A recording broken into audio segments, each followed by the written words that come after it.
So radical openness, tonight's theme. What does that mean? I think it's am I going to get two mics here? I guess an absolute willingness to accept any possibility.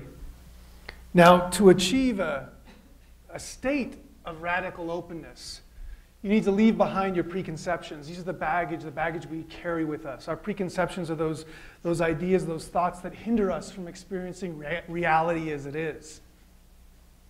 In order to transcend those preconceptions, we need to focus our minds in order to liberate ourselves from that baggage,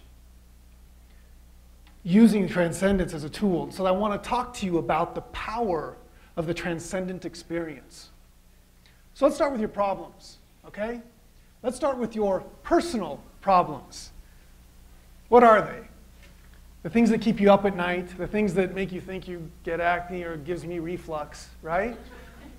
Well, what I profess, if it isn't a chronic physical condition, if it's something that's not affecting your body directly with immediate results, it's all in your head. They're just ideas. They're constructs that we carry around with us. They're value systems that we learn. They're things that we believe in, but there's no physical reality to them, yet they cause us grief, right? What are some of them that you guys are going through in this world? In the academic sense, what is it? It's, does she like me? Does he like me, right? Do these shoes make my butt look big? What's my major? Am I going to get a job when I graduate? Wow, that's stuff that really gets you. Those are the big questions, especially those in this context. You're thinking, man, what am I going to do?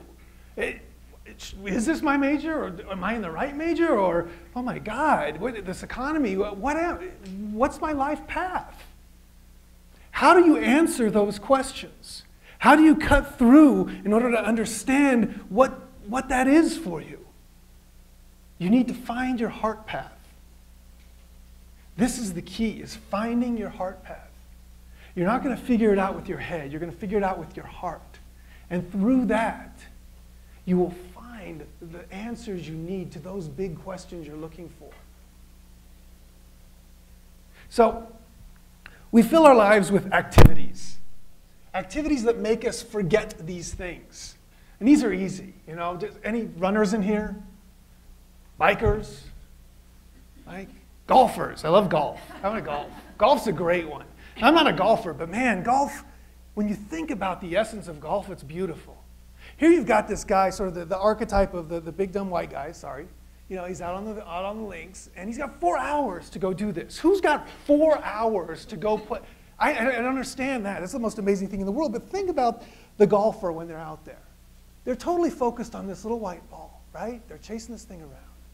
And he's got his new glove, and he's got the Billy Baroo, right? Totally focused. And this ball becomes his universe. It becomes everything for him. And you know what? It feels really good. Because there's no room left in his head for all those preconceptions. There's no room left in his head for that construct and those problems that he carries around. And so he does this thing, and he wants to do it again and again and again, right? And then he slices. But for an instant, he was in bliss. For an instant, he was in perfect peace. It was beautiful. So think of you runners and you bikers. When you're in the zone, miles go by. What about knitters? Anyone knit in here? Think about that. When you get moving and suddenly it's like, oh, I did a whole sleeve. I mean, it's that thing that takes you away, that helps you transcend that feeling. Now, unfortunately, as a society, we have a tendency to use sex, drugs, and television in order to get that same state, right? Think about how you watch TV. Tune in, turn on, space out. You are just totally not present. Your mind is completely open, and the machine is feeding you its value system when you are at your weakest moment. It is not with irony that we call television programming, right? Think about that. So anyway, back to the big question. What's your life path? And how do you find this thing? Well, in the context of academia and what you're doing right now, the key is to find those subjects where you lose yourself as you would have doing those other activities. My degree was in economics. It was a complete waste of time. I hated it. Hated econ. I wasn't actually reading the text. I was counting the pages until I was going to be done. It was insane that I was following this path because I thought that's what I was supposed to be doing in order to get a good job and make a lot of money when I left college. That was my motivation.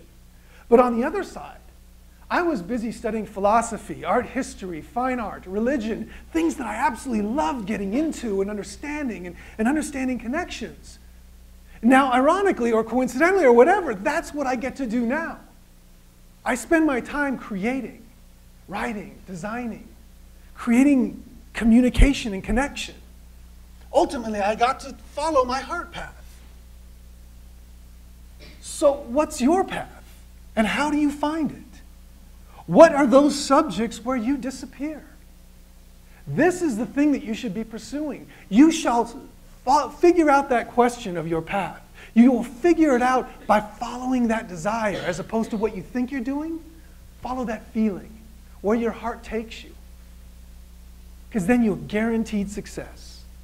Guaranteed. Because this is how it works. Okay, so you find that passion, right? That thing you're into, and you start doing it because you love doing it. You start, and it might be econ, you know, it might be math, it might be literature, it might be anything like that. But you're finding this thing, and you start doing it, and guess what? You get better and better at doing it because you just love doing it.